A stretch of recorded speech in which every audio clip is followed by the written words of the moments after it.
Hey, what's up, YouTube? Today we're going to be making 5 different recipes from Quincy LK's / Quincy's Tavern TikTok page. The 5 recipes we're going to be doing today include amethyst syrup, lost bread, vagabonds, and nightmare potatoes. Hey! The raspberries in the package just went everywhere. So we're going to start off this video by making the amethyst syrup and the lost bread. So follow us through that real quick. Alrighty guys, my friend Lindsay's going to be helping me make this lost bread. For it, you're going to need 2 eggs, 1 cup of milk, 1 tablespoon of cinnamon, 1 tablespoon of maple syrup, and about a pinch or 2 of salt. After that, you're just going to whisk to combine, make sure it's all nice and even, everything's spread around, loving each other, you know that. And you're going to take a piece of bread and just going to dump both sides right into the batter. Make sure you get both sides, that way it's all evenly seasoned. Pop them right into the frying pan with maybe a little bit of butter. Make sure you get 2 pieces in there because we ain't got a small pan. After a few minutes of frying on that side, you're going to flip them over and take it a few more minutes on that side. After that's done, you're going to just take them and you just put them on a plate. We set it aside to cool while we're making the amethyst syrup. For amethyst syrup, we're basically just going to take the oven. We're going to put it about medium-low heat, about 5.5 is what we decided to go with. We're going to add 8 ounces of blueberries and 8 ounces of raspberries. We're going to add about 1/4 cup of sugar, I believe is what we use. Some cornstarch, didn't want to come out of the bowl, so about another tablespoon of cinnamon and about 8 ounces of water. Then we're going to take our trusty bean smasher and smash them berries. Make sure all that juice is right, it's coming out of them, and well, make the syrup an actual syrup. After that's simmered for a little bit, we're going to add our honey, make it a little sweet. I decided to add a little bit more because I really love honey. After that, we're just going to mix it all up, let it simmer for a few more minutes, and then strain it into our trusty strainer into a bowl underneath. We're basically just going to pat all that syrup down until it's all the way through, leaving some skin and some seeds. We're going to pop it into the fridge to cool down while we begin to chow down on our lost bread. Alright guys, we got the lost bread right here. It's looking really good. We're going to try a piece real quick before we put the amethyst syrup on and see what we think about it. This does look really good though, I'm not gonna lie. I'm kind of excited. I feel like it's gonna be dry. I think it's kind of dry. Yeah. Still pretty good though. It'll probably be decent warm. Yeah. Pretty good. So what do you guys think about that? Pretty good by itself? Definitely need some syrup. I feel like Yeah, it almost got definitely. cooked too long though. Yeah, I did kind of get cooked a little bit longer than I'd like it to be. But with the syrup, hopefully it's a lot better. Oh, I like the look of that. It's not quite cool yet. We only let it cool for like Now it really looks 5 like minutes. Warm? Jeez. Hey, warm syrup is good though, so Warm syrup is good, yeah. I'm not hating on the fact that we might have some warm syrup. All right. Grayson, did you two get, is this your bowl? I don't think I it didn't matters. use the fork. Okay. You tore a bit off for me. Yeah, just cut a bit off. Just gonna yellow this. Oh gosh. That is good. I would definitely eat that again. I think we overcooked the bread a little bit, but Yeah, the bread's only the thing that we did bad on. But I think if we undercooked the bread a little bit more, or if we cooked it a little less, then I think it would have turned out a lot better. we undercooked the bread a little bit more. Sorry, I meant to say if we cooked the bread a little bit less. We undercooked the bread a little bit more. Just be careful not to spill it. That's actually really good. I like it. Approved. Oh yeah, no, it's You good? Wonderful. You don't like it? Not at all. What? What didn't you like about it? I don't like raspberries or blueberries. You don't like just now say that? You don't like raspberries or you didn't tell us that before we did this. You don't like berries at all, or just I like strawberries. Fair enough. I mean, it's to each their own. But like, so it doesn't. You don't like it at all, not one bit. Okay. Well, what do you guys think? You guys like it? Yeah. I kind of want to make it again for breakfast one day. Yeah. Like it's I think it'd be pretty good. it's actually really good. Mm-hmm. I think it'd be pretty good too. What about you, Gray? I already said Okay, I'm just trying to make sure. I wasn't sure. No, my mind changed like 5 seconds ago. So we're gonna move house real quick so we can, well, we're gonna move house real quick. That way it'll be easier to make the other foods. My dad's gonna be home and we wanna make sure that we don't bother him. So we're gonna move house to Grayson's and make the vagabonds the nightmare potatoes. Alrighty, we're situated at Grayson's house. We're gonna start working on the vagabonds and then afterwards the nightmare potatoes.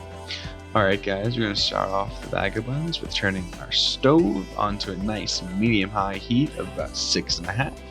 We're going to take a pat of butter and just melt it along the bottom, swirling it to make sure it's evenly coated around the bottom of that pan. After that, we're going to make sure we cut up about 3/4 to an entire onion, depending how much you love onion. The recipe didn't specify exactly what to put. They said use your own. He said use your own seasoning, so I went with paprika and crushed red pepper flakes, and then salt and pepper. You see, I'm just trying to make sure that everything's seasoned, every single part. Don't want a single part bland. Onion can usually carry its own, but I wanted to add that stuff in before and then kind of taste as I went.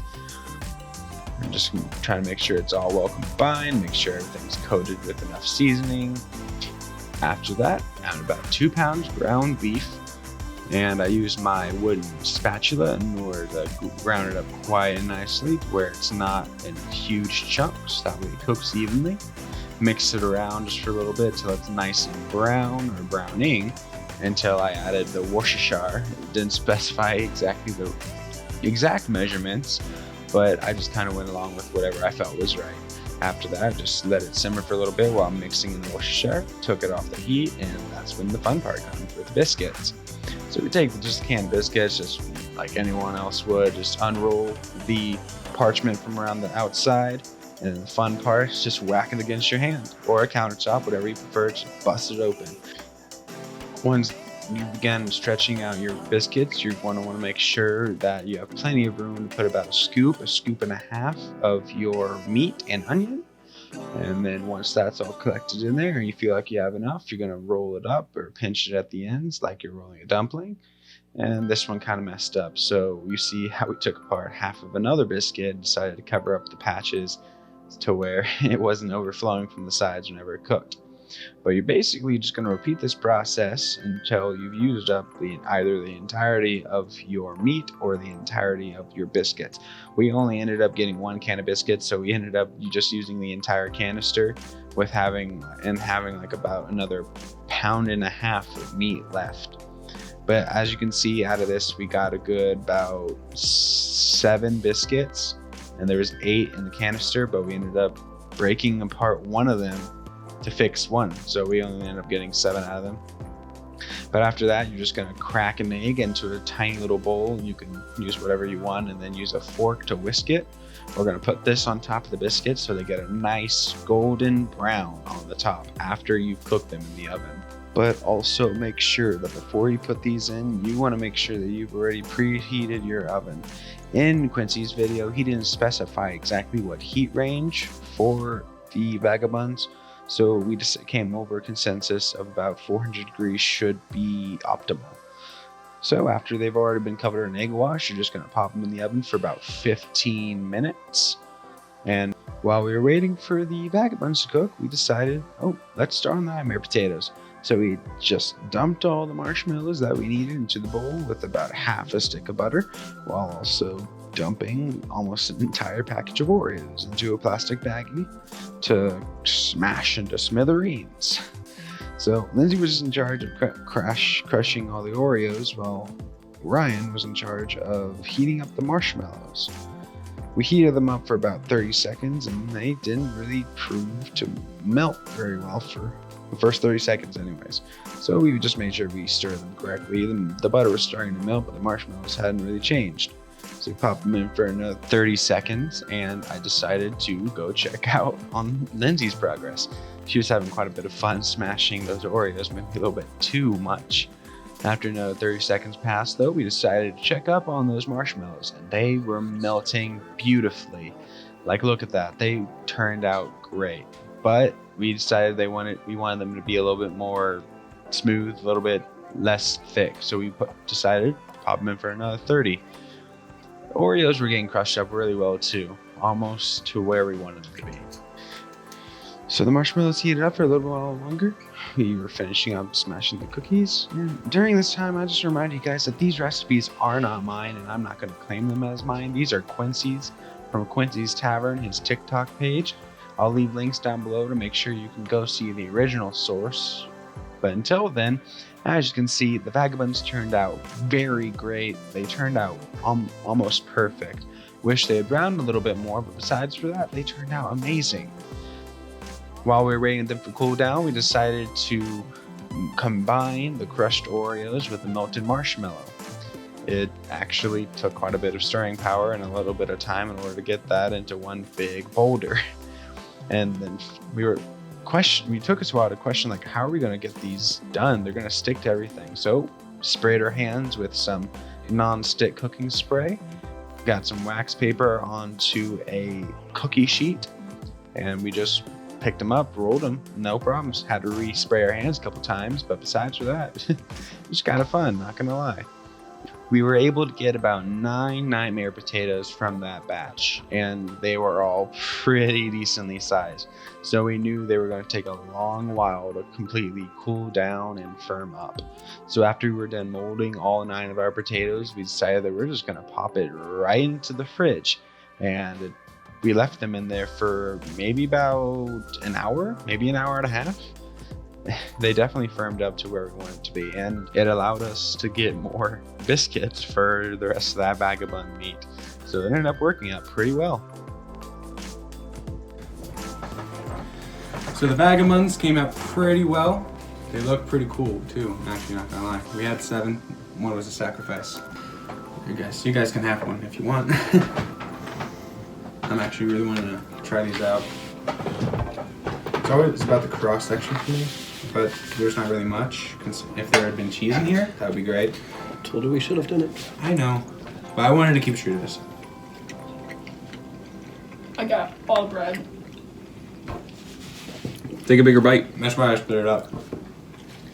That's actually pretty good though. Cool. It's really good. 15 minutes is definitely a good time because it's not like crispy, but it's not soft. doughy. It's not doughy. And it's not burnt anywhere.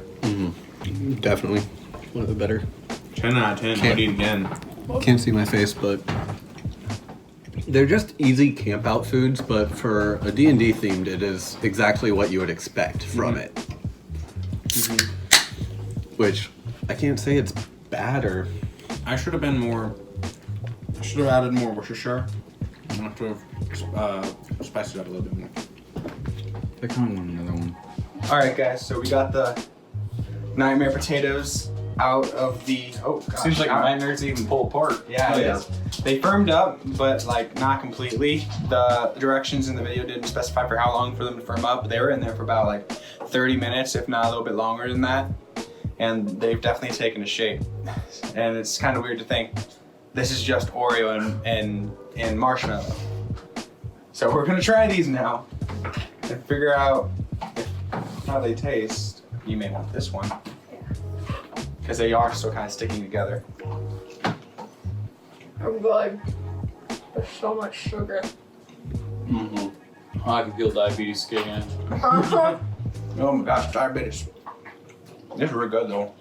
Honestly, this isn't bad. It's just kind of a hassle to chew through. Build up your jawline. We definitely want to make smaller ones. But it's still good. These would be great if you like balled them up into like these kind of size truffles. Yeah. That's kind of the size I was talking about.